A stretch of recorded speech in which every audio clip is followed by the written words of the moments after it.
বন্ধুরা আজকের দেখাবো যারা ফোনপের পাসওয়ার্ড ভুলে গেছেন এই রকমের একটা দেখায়, মানে টাকা পাঠালে বা কিংবা ব্যালেন্স চেক করলে সেক্ষেত্রে যখন রং ইউপিআই পিন দেখায় সেক্ষেত্রে আপনার রিসেটটা কীভাবে করবেন, খুব ইজি প্রসেসে। তো জাস্ট আমরা এখানে ডান করে দেব, দিয়ে আমরা ধরুন এখান থেকে আমি যে কোনো একটা ব্রাঞ্চের যখন আমি পিন মারছি তখন অলরেডি আমার এই ধরনের পপ আপ শো করছে। তো এখান থেকে যখন আমরা পিন রিসেট করবে তখন আমরা রিসেট ইউপিআই পিন যে অপশানটা, এখানে যে রিসেট ইউপিআই পিন অপশানটা এখানে যদি চলে যায় তাহলে কিন্তু এটা এটিএমের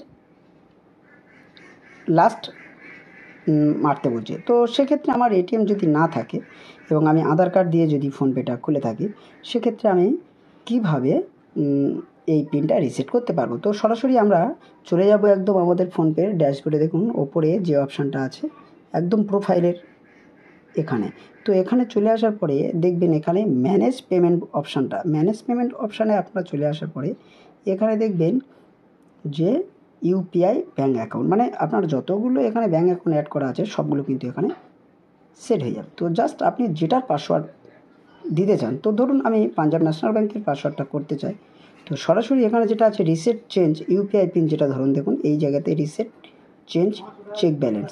তো জাস্ট আমি চেঞ্জ যখন করব তখন কিন্তু আমার পুরানো পিনকোডটা মারতে হবে, যেহেতু আমি পুরানো পিনকোডটা ভুলে গেছি নতুন পিনকোডটা মারবো। তাহলে নতুন পিনকোড আমি জানি না, তাহলে রিসেট করবো। রিসেটটা কীভাবে করতে হবে, রিসেট অপশানে ক্লিক করবেন, ক্লিক করার সঙ্গে সঙ্গে দেখুন আধারের চাইছে। তো আধার এখানে জাস্ট আধারটা টিক মারবেন, কেউ এটিএমে টিক মারবেন না, আধারটা টিক মারবেন। মারার পর এটা কন্টিনিউ করার পর এখানে আপনার আধার কার্ডের প্রথম 6টা সংখ্যা আপনি বসিয়ে দেবেন প্রথম। তাহলে আমার প্রথম 6টা আমি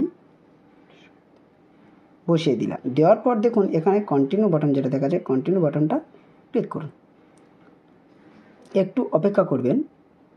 করার পর যখন এখানে এসএমএস অলরেডি আসবে সেই এসএমএসটা এখানে ইনপুট করতে হবে এবং একটা আধারের এসএমএস আসবে এবং একটা ব্যাংকের এসএমএস আসবে। তো জাস্ট এটা আধারের সমস্যা হয় যার জন্য একটু দেরি হয়। তো অলরেডি আমার আধারের এটিএম এসে আধারের ওটিপিটা এসে অলরেডি বসে গেছে। তো এখানে আমি টিক মারার পর এবারে ব্যাংকের ওটিপি দিয়ে এখানে লেখা আছে এন্টার 6 ডিজিট ব্যাঙ্ক ওটিপি। তো এটা দেওয়ার পর আপনি এটা টিক করে দিন, দিয়ে এবার পছন্দের 6টা আপনি পিন করবেন।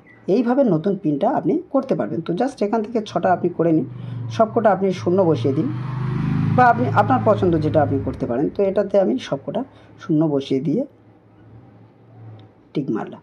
এবারে জাস্ট আমি চলে যাব এই চেক ব্যালেন্স, এই যে চেক ব্যালেন্স আছে চেক ব্যালেন্সে চলে যাব, চেক ব্যালেন্সে চলে গিয়ে সবকটা 6টা দিয়ে দেবো, দিলে অলরেডি কিন্তু আমার ব্যালেন্সটা এখানে শো হবে। কিংবা আপনারা যদি যেখান থেকে যান না কেন বা যার কাছে টাকা পাঠান না কেন এই পিনকোড কিন্তু আপনার শো হবে। তো আমার ব্যালেন্সটাও অলরেডি আপনারা দেখতে পাচ্ছেন।